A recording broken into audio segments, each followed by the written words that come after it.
drift forward without effort, the current doing the thinking for you. The river spreads wide and deliberate, its surface broken into long, sliding bands of dull green and silver that never quite settle. The canoe feels sturdy beneath you, but it is a temporary arrangement of wood and balance, slightly touching the water rather than resting on it. Banks slide past without emphasis, low and indistinct, their outlines softened by distance and glare. Nothing here asks for your attention, yet nothing releases it. Islands begin to appear, long, narrow stretches of gravel and sand, threaded with yellow-green willow growth. And they repeat themselves with minor variations, each one resembling the last, just enough to confuse your orientation. As you step onto one, you feel how loosely it holds together, stone shifting underfoot, sand collapsing into shallow hollows that refill as soon as you move away. The willows grow thick and low, their leaves whispering constantly, stirred by air currents too subtle to feel. The sound does not travel, it surrounds you. The scale of this place begins to distort. Distances lengthen. The opposite bank feels far removed, not because it's distant, but because it seems unrelated. Sky dominates everything.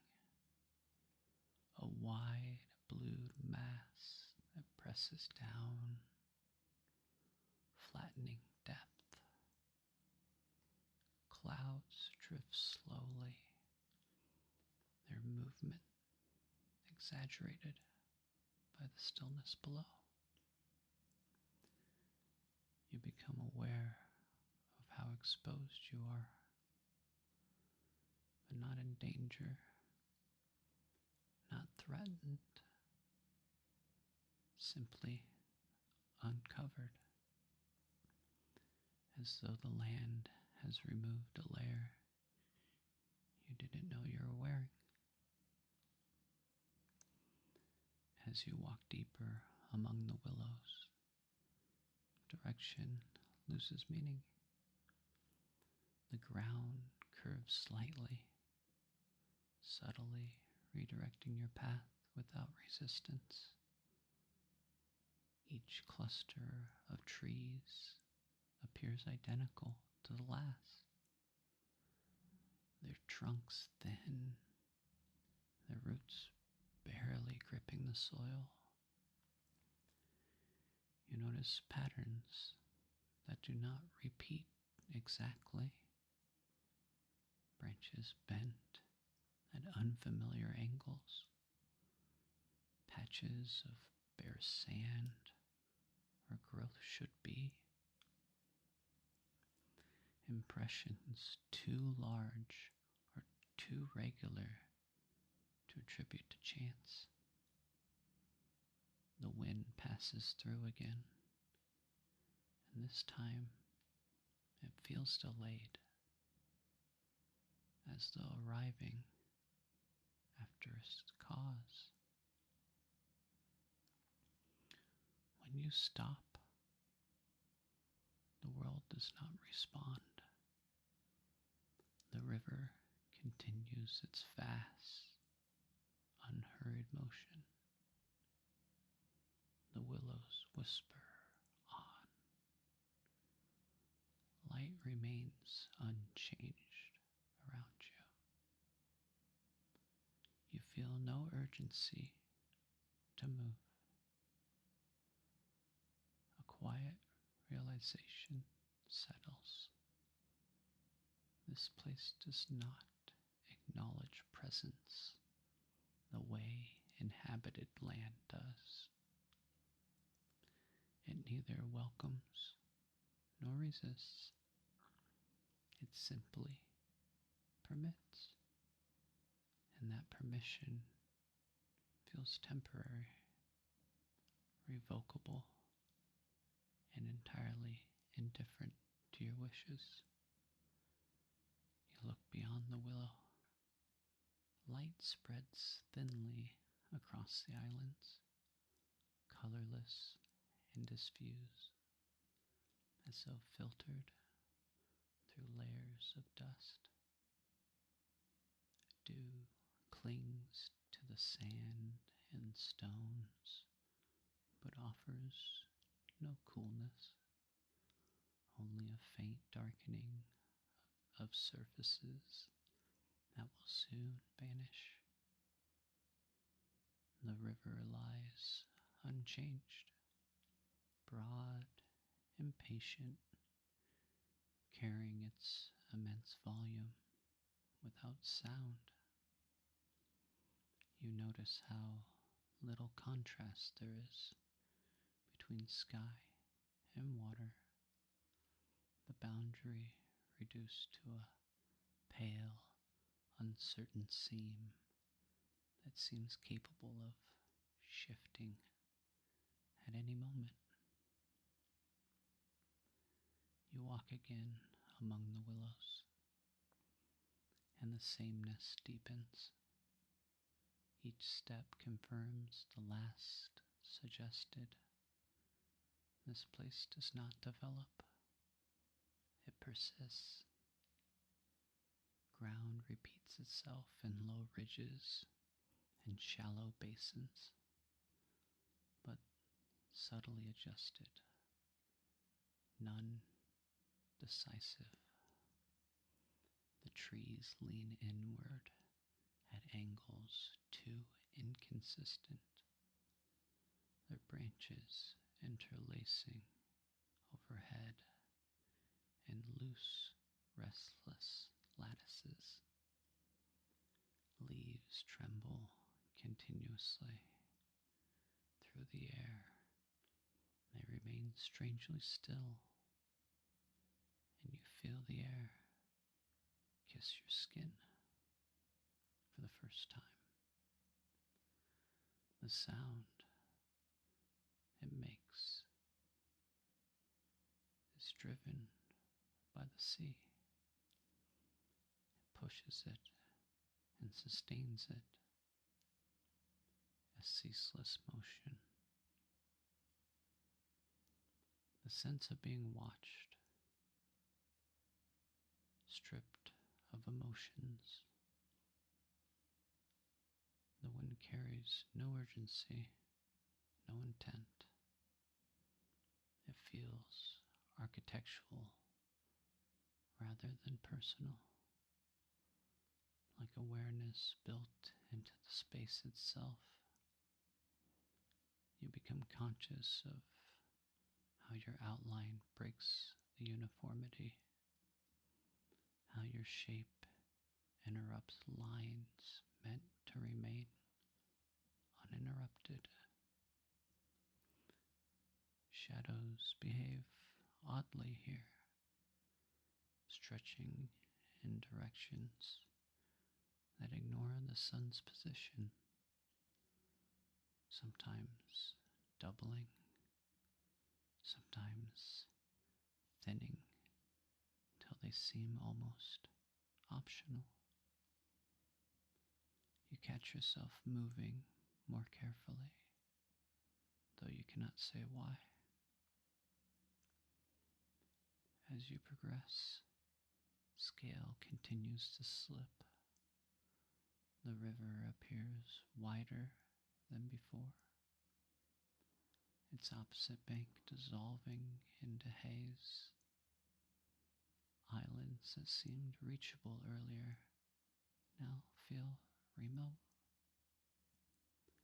not far away, but harder to conceptualize. Even your own position grows uncertain. You notice how easily landmarks disappear once you turn away from them, swallowed by the sea. Orientation becomes an act of effort, something that must be consistently reasserted rather than assumed.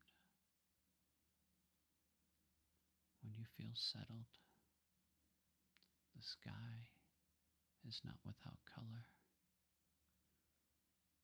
It has some sort of darkness to it.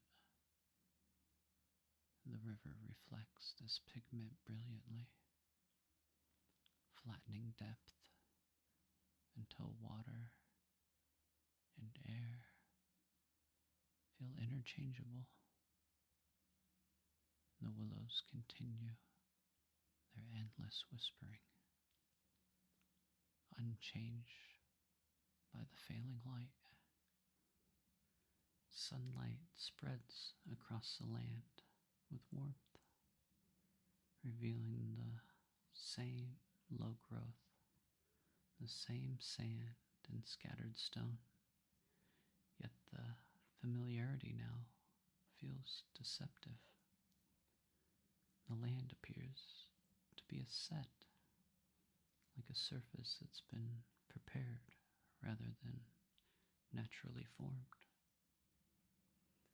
You sense that alignment has occurred during the night, a subtle ordering that leaves no visible trace, but alters how the space receives you. As you walk, the willows seem closer than before.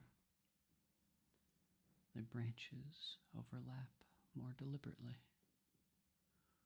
forming low arches that guide movement without obstructing it.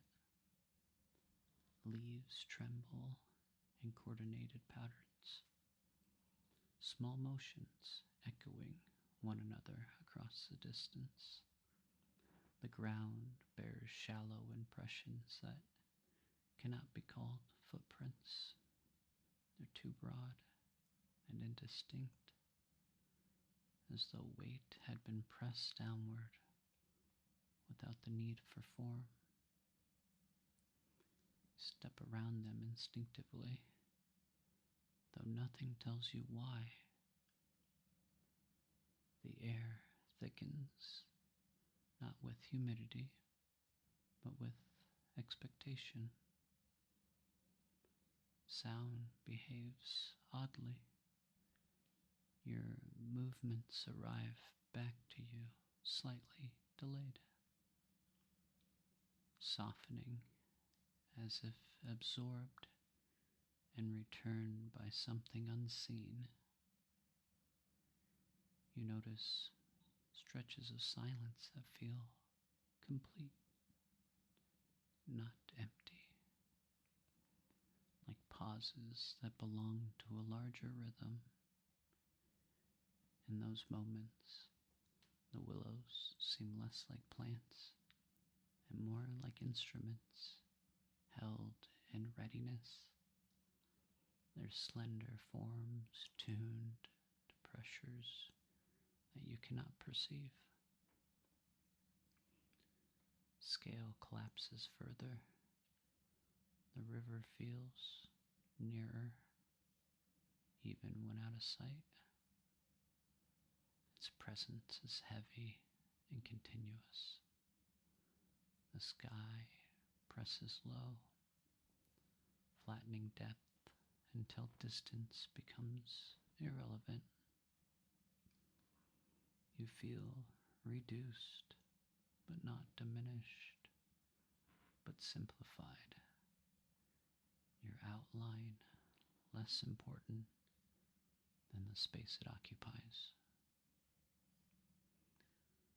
The sensation feels good and normal, as though the environment were adjusting variables, testing balances, maintaining that state does not depend on comprehension.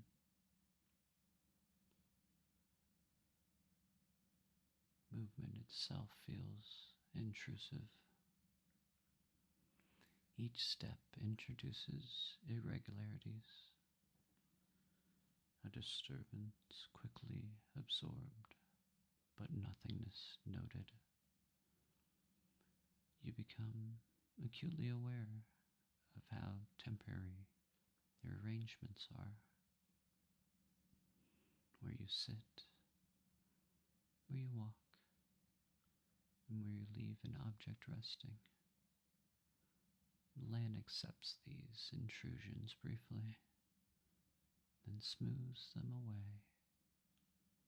Standing there, surrounded by low trees and wide sky, you understand that whatever inhabits this place does not need to manifest.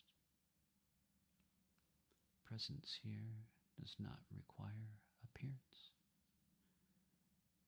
It is sufficient that the world itself feels inhabited, and that feeling does not fade. Darkness arrives unevenly, as though the land accepts it in stages. The sky dims first, flattening into a pale, depthless dome, while the ground remains faintly visible. Sand and stone holding on to the light longer than they should. The river loses its surface and becomes a broad, soundless movement, detectable only by the way reflections fail to settle on its surface. You feel the night more than you see it, a gradual reduction of detail that leaves only essentials behind. The willows change character after sunset. Their whispers, slow, deep, stretching into long intervals, each pause filled with expectations rather than silence. Branches that seemed pliant by day now hold rigid outlines, their thin forms etched sharply against the dim sky. Shadows multiply beneath them, overlapping in ways that suggest structure without revealing it. You notice that the spaces between the trees feel significant as the trees themselves, charged with density that resists entry. As you move, the ground seems less reliable.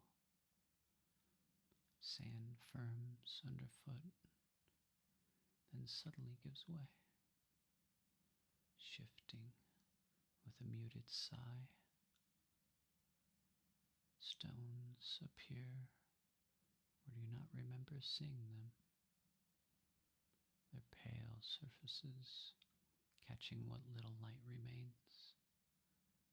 The sense of exposure intensifies, not because you are visible, but because nothing here acknowledges concealment. There's nowhere to hide, yet no reason to. The unease lies in that contradiction. Time stretches, moments lose their edges. You find yourself listening for changes that never come, alert to variations in sound so slight they may have been imagined.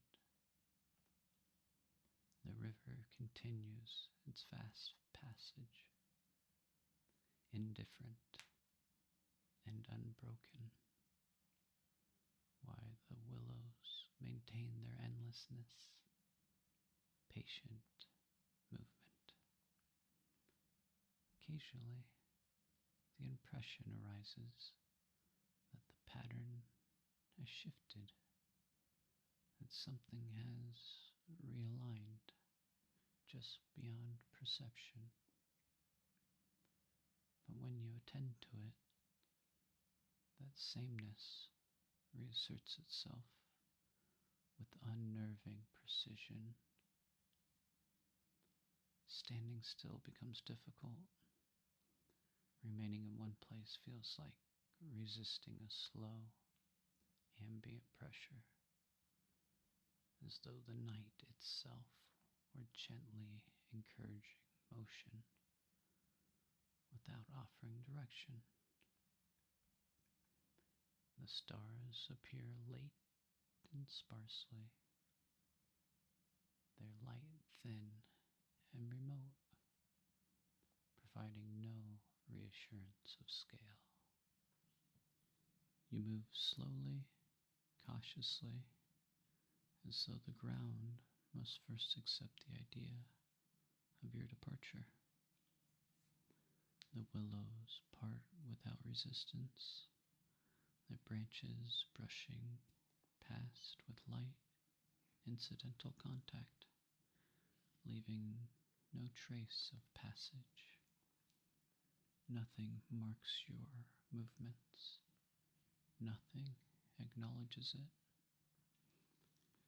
As the river opens before you again, its breath seems altered, not wider or narrower, but less intimate.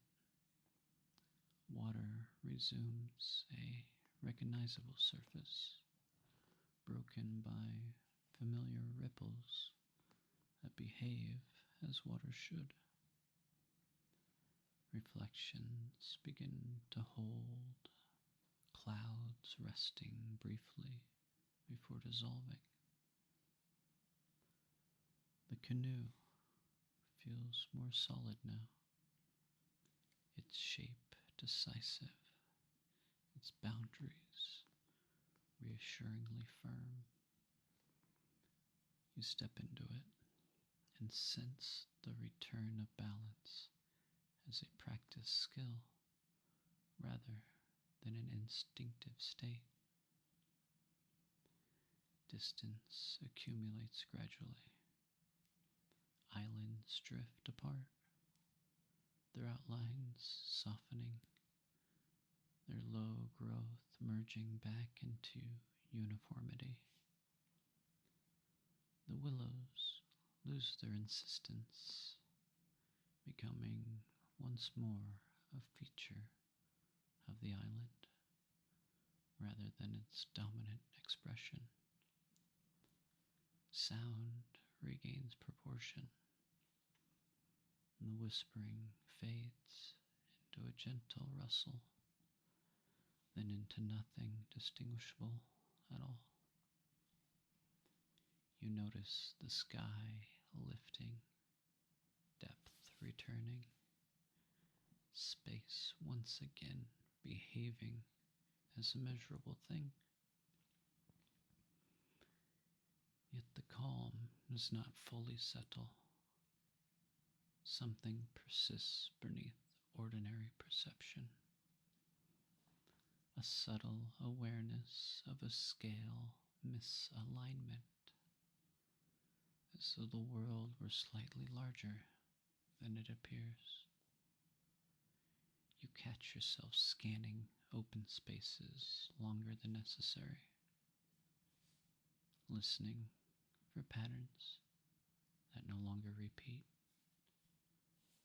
The sense of exposure diminishes, but the knowledge of it remains, stored quietly, without urgency. When the human world reasserts itself, solid ground, defined edges, purposeful structures, it does so convincingly. The fit is adequate, familiar, but no longer feels complete. Somewhere behind the ordinary arrangement of things lies a vast, indifferent order that requires no concealment and offers no threat. You carry this understanding without discomfort.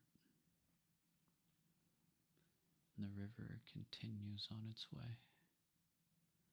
The willows remain where they are, and though nothing follows you, you know with certainty that the space you crossed does not forget.